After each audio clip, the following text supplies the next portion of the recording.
All right, so after we installed our 2.5-inch Skyjacker lift kit, we went to get it aligned, and they were able to get it as best as possible, but they said that there needed to be some corrections for the caster. So after doing a little research, this is what we found.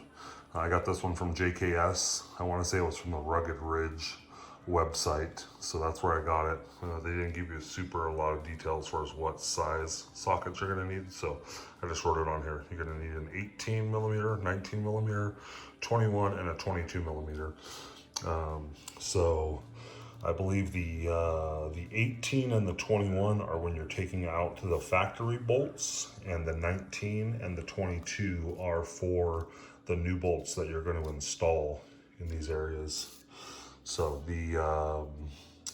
I believe the 14 millimeter bolts took a 14 millimeter bolt took the 22 millimeter socket. The 12 millimeter bolts took the 19 millimeter socket. Then the installation was pretty straightforward. I didn't have to lift it off the ground at all. I just parked it, put the blocks behind it, started on the driver's side, which I probably should have started on the passenger side because it took a little more time, but driver's side, and took out the 2 bolts. You're taking out I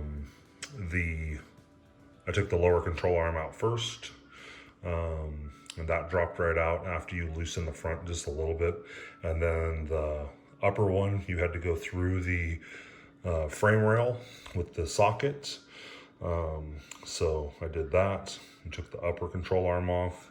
Then you install this bracket. They are saying that you're going to go they're saying you're going to go the bolt out on this side, which I think I did the opposite. I think I brought the bolt in from the frame side, from the outside to the inside on that one. So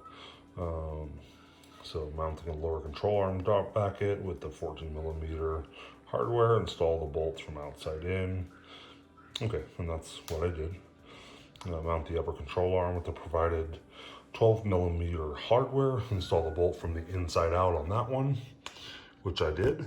And then so it says use the upper hole for 2 to 3.5 inch lift, which I had the 2.5 inch lift, so I used the upper hole. But if you've got a 4 or more inch lift, you're going to use the lower hole in this. So you can see that there's 2 holes here, upper and lower, and then in this picture you can see a little bit better. This person used the upper. There's a lower hole as well, so that's for the geometry. And then it says it may be easier to align the control arms to the mounts by removing the opposite side upper control arm and adjusting the axle with a hydraulic jack. I didn't have to use a jack at all. What I did have to do is I basically just had to pull the car backwards a little bit to line up the stuff into the holes. I would definitely suggest doing the upper control arm first and then the lower control arm second.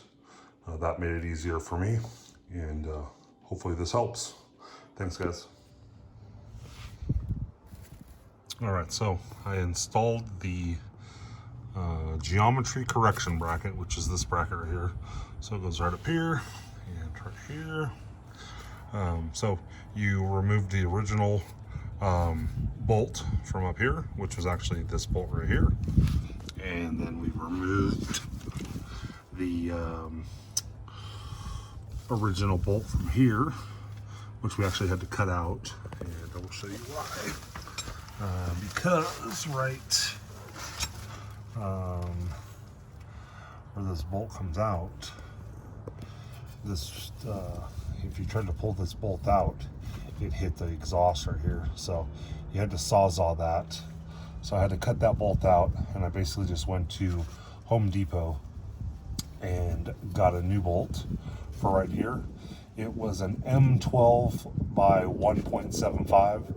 and it was 80 millimeters long. So that's the bolt that I got for this spot right here, for the one I had to cut. I was actually thinking about maybe doing this, swapping the bolt out on the other side, but I think I'll just leave it the way it is for now. And then if I ever do some changes, then I'll make the adjustment. But, so basically this is the passenger side, and that's the side you had to do that on. But the other side went together pretty smooth and easy. Really, you didn't have to jack it up at all. You just unbolted everything. If you unbolt this first, the other one comes out pretty easily. And so then you put a bolt provided with the kit right up here through there. And I found that if you install the upper control arm first, it makes the lower one go so much smoother when you go to put it back in. So this is for the bracket itself.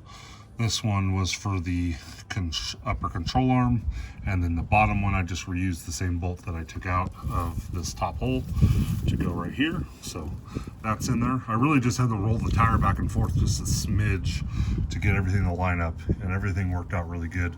We haven't driven it yet, but we will, and I will give you guys an update on how that goes.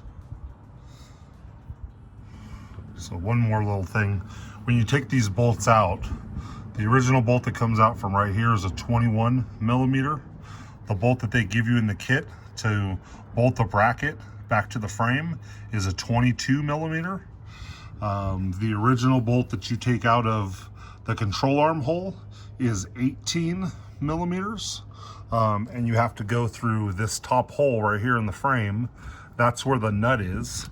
So you just go through there, put a nut, and then when you put it back together, what I suggest is putting the bolt through this side, and then as we go under, you can kind of see the nut on this side here that we've got in place.